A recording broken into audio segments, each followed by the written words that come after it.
Hello friends, स्वागत है आपका हमारे यूट्यूब चैनल देवांग दर्शित स्टडी पर। चैनल पर नए हैं तो चैनल को सब्सक्राइब करें और वीडियो को लाइक करें। आज का हमारा टॉपिक है जीवों का वर्गीकरण। जीवों के वर्गीकरण के अंतर्गत भी 5 टॉपिक आते हैं। उन 5 टॉपिक पर मैंने 50 क्वेश्चन लिए हैं और 6 टॉपिक लिया है मैंने सूक्ष्म जीवों का वर्गीकरण। उस टॉपिक से मैंने 20 क्वेश्चन लिए हैं। कुल मिलाकर 70 क्वेश्चन हैं। आइए वीडियो शुरू करते हैं। आपका पहला टॉपिक है वर्गीकरण के सिद्धांत। वर्गीकरण के सिद्धांत। पहला क्वेश्चन है, जीवों के वर्गीकरण का मुख्य आधार क्या है? जीवों के वर्गीकरण का मुख्य आधार क्या है? आपका राइट आंसर है ऑप्शन बी, संरचना और कार्य। अगला सवाल है,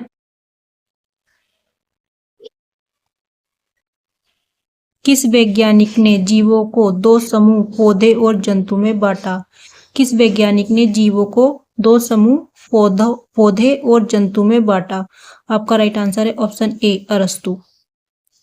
अगला सवाल है,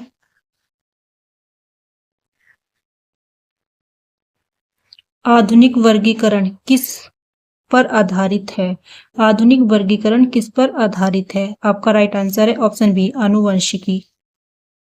अगला सवाल है, समान लक्षण वाले जीवों का समूह क्या कहलाता है? समान लक्षण वाले जीवों का समूह क्या कहलाता है? आपका राइट आंसर है ऑप्शन डी, प्रजाति। अगला सवाल है, टैक्सोनॉमी का जनक किसे कहा जाता है? टैक्सोनॉमी का जनक किसे कहा जाता है? आपका राइट आंसर है ऑप्शन सी, कार्ल लिनियस। अगला सवाल है, प्राकृतिक वर्गीकरण किस पर आधारित है? प्राकृतिक वर्गीकरण किस पर आधारित होता है? आपका राइट आंसर है ऑप्शन सी, संपूर्ण समानता। अगला सवाल है, वर्गीकरण की आवश्यकता क्यों है? वर्गीकरण की आवश्यकता क्यों है? आपका राइट आंसर है ऑप्शन बी, पहचान आसान हो। नेक्स्ट सवाल है,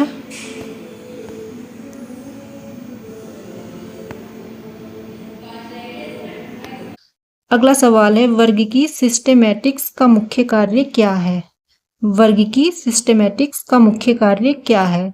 आपका राइट आंसर है ऑप्शन बी, जीवों का वर्णन, पहचान व वर्गीकरण करना। अगला सवाल है,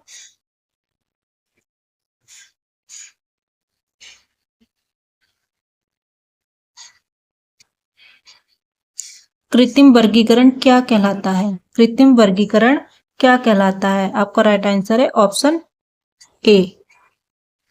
आपका राइट आंसर है ऑप्शन ए, केवल 1-2 लक्षणों पर आधारित वर्गीकरण कृत्रिम वर्गीकरण कहलाता है।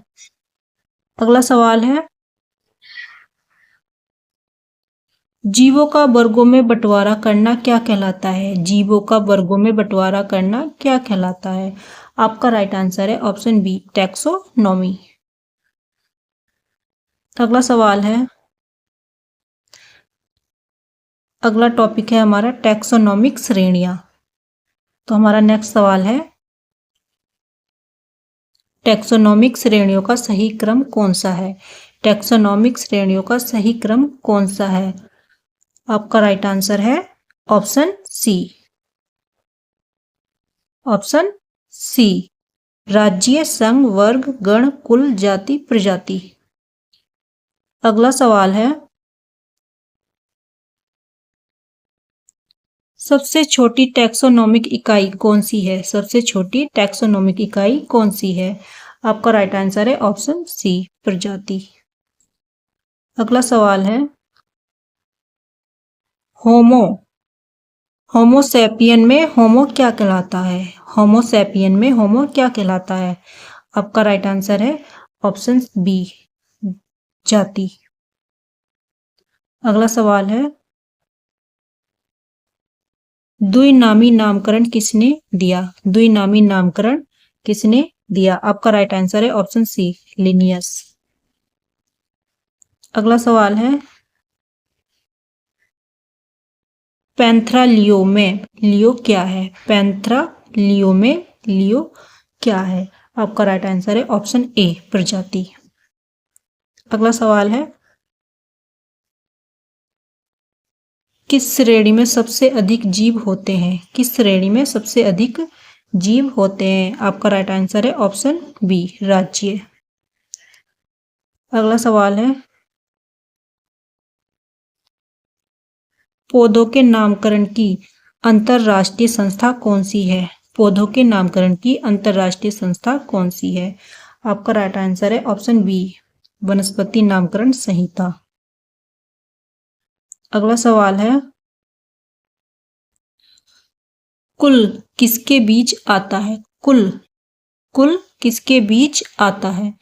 आपका राइट आंसर है ऑप्शन ए, गण और जाति। अगला सवाल है, फेलिडी किस श्रेणी का उदाहरण है? फेलिडी किस श्रेणी का उदाहरण है? आपका राइट आंसर है ऑप्शन सी, कुल। अगला सवाल है, वैज्ञानिक नाम किस भाषा में लिखे जाते हैं? वैज्ञानिक नाम किस भाषा में लिखे जाते हैं? आपका राइट आंसर है ऑप्शन सी, लैटिन। अगला सवाल है, टॉपिक नंबर 3 5 राज्यीय वर्गीकरण। 5 राज्यीय वर्गीकरण। अगला सवाल है, 5 राज्यीय वर्गीकरण किसने दिया? 5 राज्यीय वर्गीकरण किसने दिया? आपका राइट आंसर है ऑप्शन सी, विहेटकर। अगला सवाल है,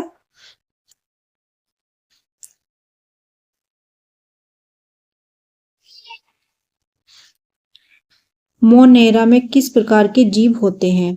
मोनेरा में किस प्रकार के जीव होते हैं?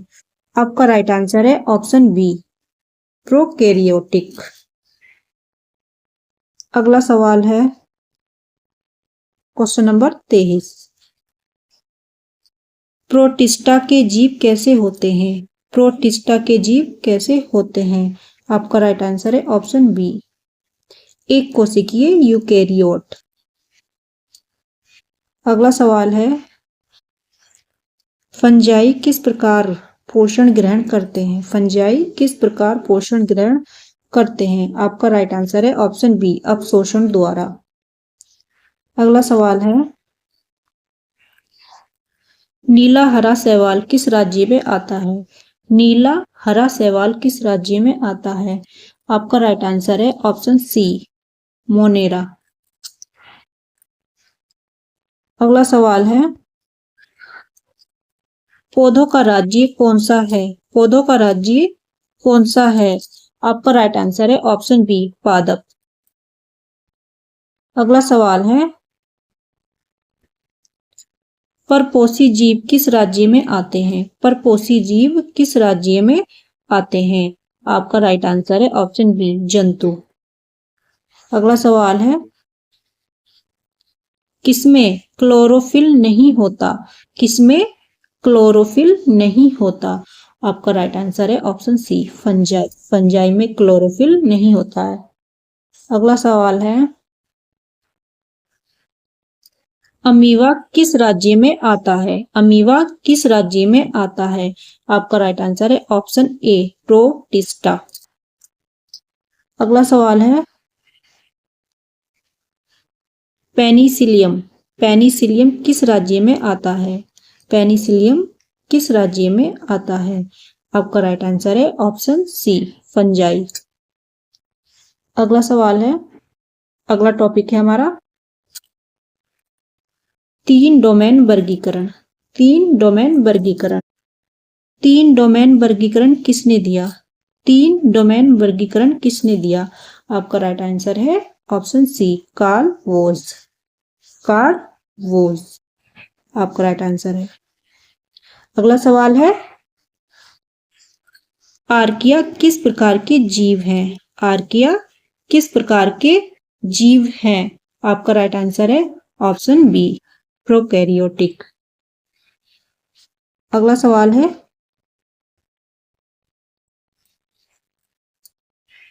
यूकारिया के जीव कैसे होते हैं? यूकारिया के जीव कैसे होते हैं? आपका राइट आंसर है ऑप्शन बी। ऑप्शन बी, वास्तविक नाभिक वाले। वास्तविक नाभिक वाले। अगला सवाल है, बैक्टीरिया और आर्किया में क्या समान है? बैक्टीरिया और आर्किया में क्या समान है? आपका राइट आंसर है ऑप्शन बी, दोनों प्रोकैरियोट। अगला सवाल है,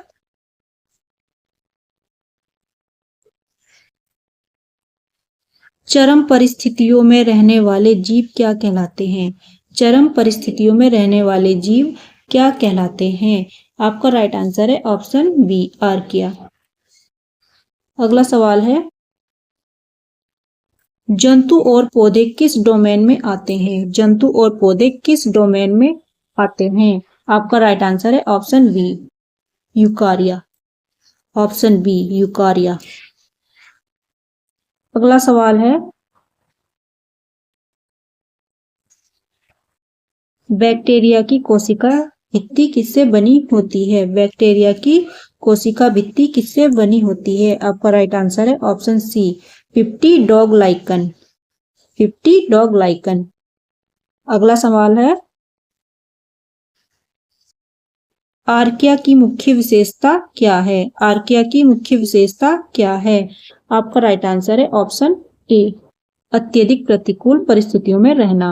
अत्यधिक प्रतिकूल परिस्थितियों में रहना। अगला सवाल है, यूकारिया में क्या पाया जाता है? यूकारिया में क्या पाया जाता है?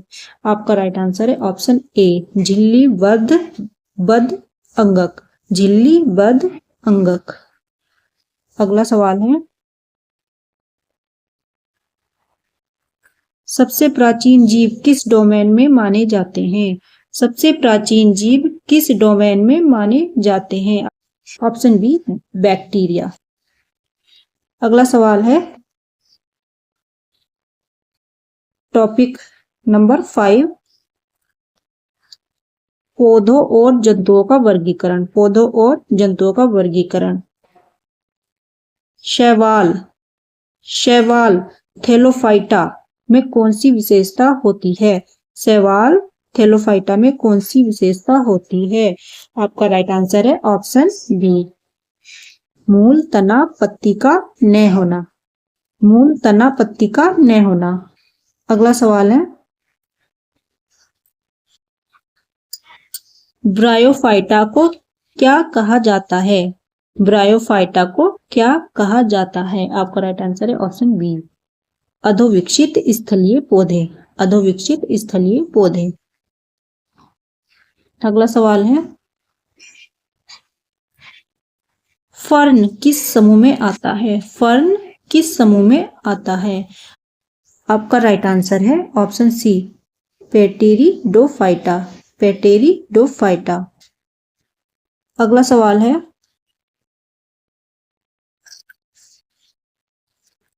पाइन किस समूह में आता है? पाइन किस समूह में आता है? आपका सही आंसर है ऑप्शन बी, अनावृत बीजी। अनावृत बीजी। अगला सवाल है, फूलदार पौधे क्या कहलाते हैं? फूलदार पौधे क्या कहलाते हैं? आपका राइट आंसर है ऑप्शन ए, आवर्त बीजी। आवर्त बीजी। अगला सवाल है, कशेरुक रहित जीव किस समूह में आते हैं? कशेरुक रहित जीव किस समूह में आते हैं? आपका राइट आंसर है ऑप्शन बी, रीढ़ रहित। रीढ़ रहित। अगला सवाल है,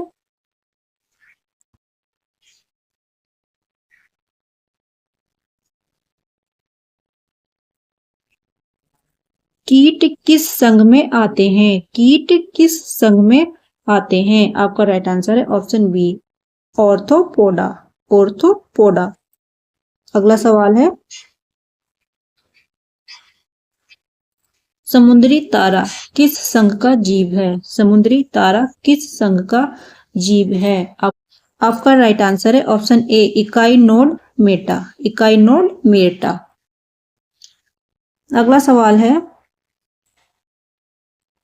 पक्षी किस वर्ग में आते हैं?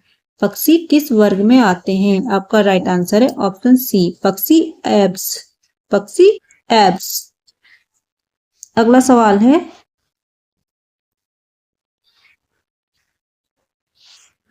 स्तनधारी की पहचान क्या है? स्तनधारी की पहचान क्या है? आपका राइट आंसर है ऑप्शन सी, दूध ग्रंथियां होना। दूध ग्रंथियां होना। अगला सवाल है, और हमारा लास्ट टॉपिक, सूक्ष्म जीवों का वर्गीकरण। जैसे कि मैंने वीडियो में बताया था, इसमें मैंने 20 क्वेश्चन अलग से लिए हैं सूक्ष्म जीवों के वर्गीकरण पर।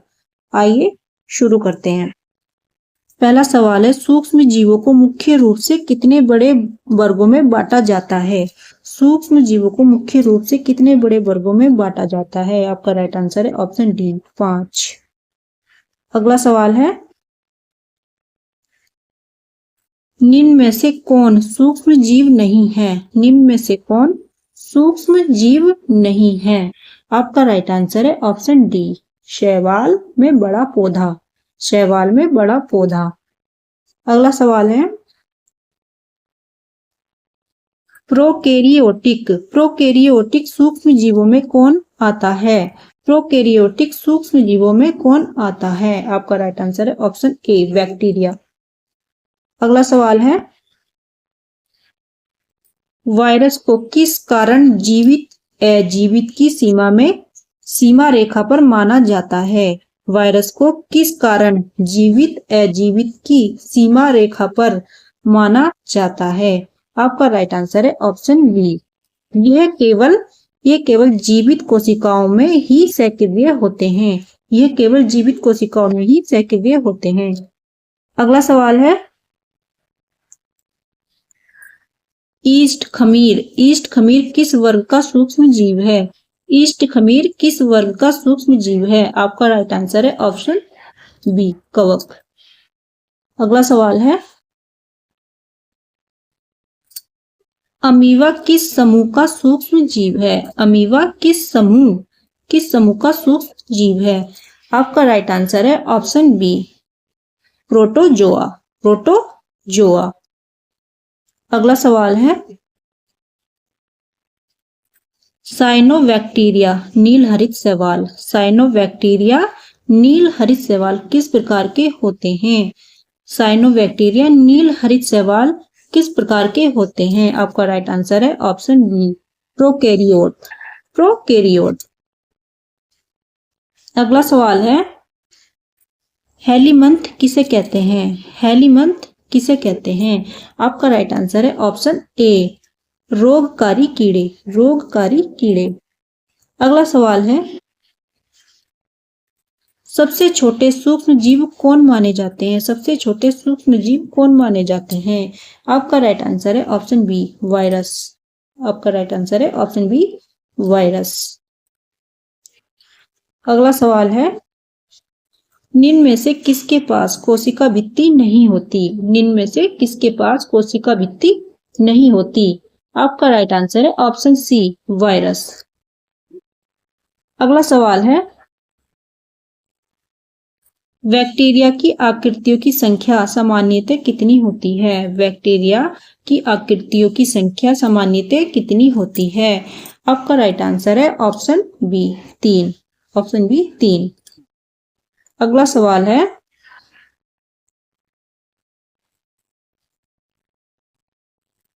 मलेरिया का कारक कौन सा सूक्ष्म जीव है? आपका राइट आंसर है ऑप्शन सी, प्रोटोजोआ। अगला सवाल है, पेनिसिलियम किस प्रकार का सूक्ष्म जीव है? आपका राइट आंसर है ऑप्शन सी, कवक। अगला सवाल है,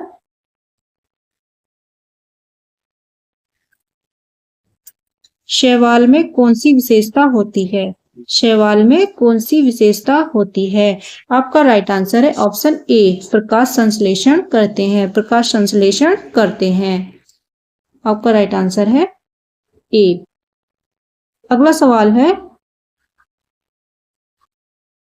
रेबीज का वायरस किस समूह में आता है? रेबीज का वायरस किस समूह में आता है? आपका राइट आंसर है option B, RNA virus. RNA virus. अगला सवाल है,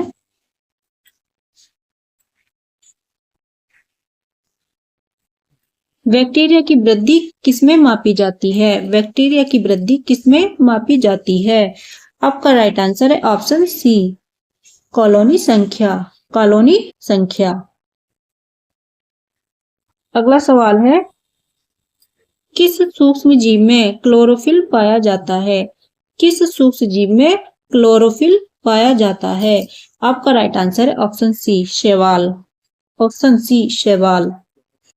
अगला सवाल है,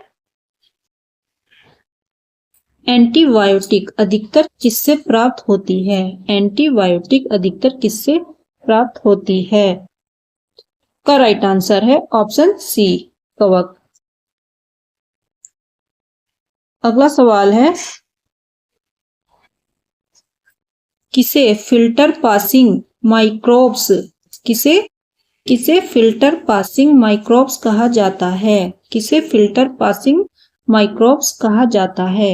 आपका राइट आंसर है ऑप्शन बी, वायरस। अगला सवाल है, कवक में भोजन किस रूप में संचित रहता है? कवक में भोजन किस रूप में संचित रहता है?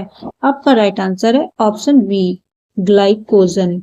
Option B, glycogen. आपका राइट आंसर है। हेलो फ्रेंड्स, वीडियो अगर अच्छी लगी है तो वीडियो को लाइक करें और एक प्यारा सा कमेंट करें। मिलते हैं नेक्स्ट वीडियो में नेक्स्ट टॉपिक के साथ।